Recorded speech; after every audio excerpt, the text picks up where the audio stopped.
Purushottama Masa, Adhika Masa, the month that God took as His own. Today, I want to tell you about Purushottama Masa, the extra month that appears in the Vedic calendar roughly every 3 years. I want to tell you what it is, how it happens in the sky, why the tradition considers it sacred, and how you can observe it. And I want to tell you the stories behind it because the stories are where the real teaching lives in a simple way that everybody can grasp. Let us begin with the sky. The astronomical phenomenon. The Vedic calendar follows the moon. Each lunar month runs from one new moon to the next, roughly 29 and a half days. 12 of these months give you a lunar year of about 354 days. The solar year, the time the Earth takes to orbit the Sun, is 365 and a quarter days. So every year, the lunar calendar falls behind the solar calendar by about 11 days. After 2 or 3 years, the gap has grown to nearly 30 days, or an entire month. If left uncorrected, the seasons would slowly drift away from the months. The spring festivals would eventually fall in winter. The harvest celebrations would arrive in summer. The calendar would lose its connection to the natural world. To prevent this, the Vedic astronomers devised an elegant solution. When the gap reaches approximately 1 full lunar month, an extra month is inserted into the calendar. This extra month is called Adhika Masa, the additional month. The technical rule is precise and beautiful. In a normal lunar month, the sun moves from one zodiac sign to the next. This transition is called Sankranti. But once every 32 and a half months or so, a lunar month passes without the sun making any such transition at all. It simply stays in the same sign for the entire month. That month, having no Sankranti, becomes the extra month, the Adhika Masa. It is the sky's way of breathing, a pause in the rhythm so the true great clocks, the sun and the moon, can find each other again. This year, 2026, the Adhika Masa falls from May 17th through June 15th. It is an Adhik Yeshta, the extra month falling before the regular month of Yeshta. Now let's enter part 2, which pertains to the stories. And here is where we can learn in a very organic way. And this is where it becomes beautiful. In the Vedic tradition, each of the 12 regular months has a presiding deity, a planetary lord, assigned festivals, and specific duties. Every month has a purpose. Every month has a home. The Adhika Masa has none of these. No deity presiding over it. No festivals were assigned to it. No auspicious ceremonies could be performed in it. The other months looked at it as an unwanted child of the calendar. The month did not belong. The tradition even gave it a name that reflected this, Malamas, the impure month, a month to endure, not to celebrate. According to the Padma Purana and the Naradiya Purana, the Adhika Masa, heartbroken and rejected by the other months, went to Lord Vishnu in Vaikuntha to seek refuge. Narayan heard her grief and, moved by compassion, took her personally to Goloka Vrindavan, to the presence of Sri Krishna himself. There, at the lotus feet of the Lord of all creation, the rejected month poured out her sorrow. I have no master, I have no festival, I have no purpose. People despise me. Please shower your mercy upon me. And Sri Krishna, hearing this prayer, did something extraordinary. He said, just as I am celebrated in this world by the name Purushottama, the Supreme Person, so this month shall also be known as Purushottama. I am bestowing all my divine qualities upon this month. From today, this month is no different than me. Named after me, it shall be the master of all months. The rejected month received the Supreme Lord Himself as her protector and as her identity. There is a teaching in this that goes beyond the calendar. What feels unwanted does not fit. What the world considers impure may be exactly where the divine is wanting to reveal Himself. The crack in the structure is where the light enters. Now let's explore the connection to Lord Narasimha Bhagavan. When the demon king Hiranyakashipu performed terrible austerities to become immortal, Brahma granted him a series of boons. He could not be killed by man or animal, not inside a building nor outside a building, not in the day, not in the night, not by any weapon, not by any tool.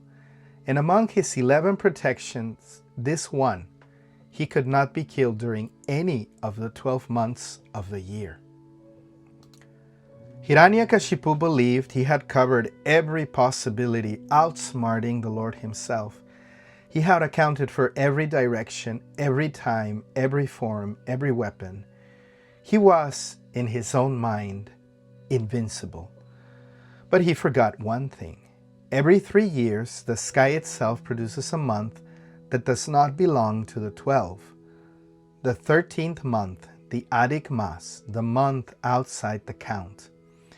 And it was in this month, the month that belongs to no ordinary measure of time, that Lord Vishnu appeared in his most extraordinary form as Lord Narasimha, half man and half lion, at the threshold between inside and outside, at twilight between day and night, and destroyed the demon on his lap with his bare nails. Every single boon was honored, and every single boon was transcended. This is why Adhika Masa carries the name Purushottam. The Lord chose to act in this space that no one accounted for. The month the world rejected became the month where the Supreme Person revealed that no living being, however clever, however powerful, can outsmart the divine. There is one more story I want to share because it speaks directly to those of you who are going through difficulties in life. When the Pandavas lost everything in the gambling match, when Draupadi was humiliated before the entire court, when they were exiled to the forest with nothing, Sri Krishna visited them. Seeing their suffering, he told Maharaj Yudhishthir about the power of Purushottama Masa. He instructed them to worship him during this sacred month with sincerity and devotion. The Pandavas followed his instructions, and through the merit they accumulated, they eventually regained their lost kingdom, lived a full and righteous life, and returned to the spiritual world by the grace of Sri Krishna. If life has taken something from you, if you feel that what was yours has been lost, the sacred month offers you a doorway. The devotion you offer here does not merely accumulate spiritual merit, it restores what was taken. It heals what was broken. Now in part 3, let's enter the philosophical understanding under the Gaudiya Vaishnava perspective, which is the line coming from Sri Chaitanya Mahaprabhu. Srila Sachidananda Bhaktivinoda Thakur, one of the great teachers of our lineage, explained that the Vedic scriptures operate on 2 levels. The Smarta level, which governs worldly ceremonies and social duties, and the Paramartha level, which governs the soul's journey towards the divine. From the Smarta perspective, the Adhika Masa is indeed empty of worldly ceremonies. No weddings, no housewarming rituals, no initiation ceremonies, no business launches. The month is, in the worldly sense, paused. But from the Paramartha perspective, from the perspective of the soul, this is precisely what makes the most precious month the most precious month. The worldly business is removed. the calendar is empty, and into the emptiness the Lord pours his full attention. Bhaktivinoda Thakur wrote that Sri Golokanath himself has declared this month to be the best of all months, superior even to the greatly auspicious months of Kartik, Magha, and Vishaka. The Acharyas tell us that the benefits of devotional practice in this month are 1,000 times greater than even during Kartik. And here is perhaps the most intimate detail. The presiding deities of Purushottama Masa are Sri Sri Radha Krishna together, the divine couple. During other months, various forms of the Lord preside. During this month, it is the intimate, conjugal form, Sri Sri Radha Krishna Yugal, who receive and bless whatever is offered.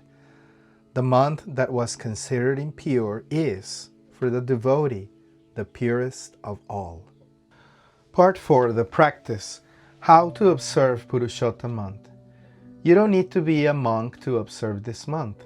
The practices are gentle, and even a small sincere effort carried steadily across 30 days becomes something immense.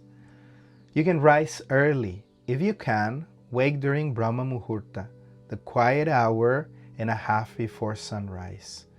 The world is still, the mind is soft. This is when the heart can hear most clearly. Chant the Hare Krishna Mahamantra. Hare Krishna, Krishna Krishna, Hare Hare, Hare Rama, Rama Rama, Hare Hare is the primary practice.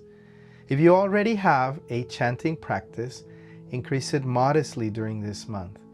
Even a few extra rounds of japa, offered with attention, carry tremendous weight.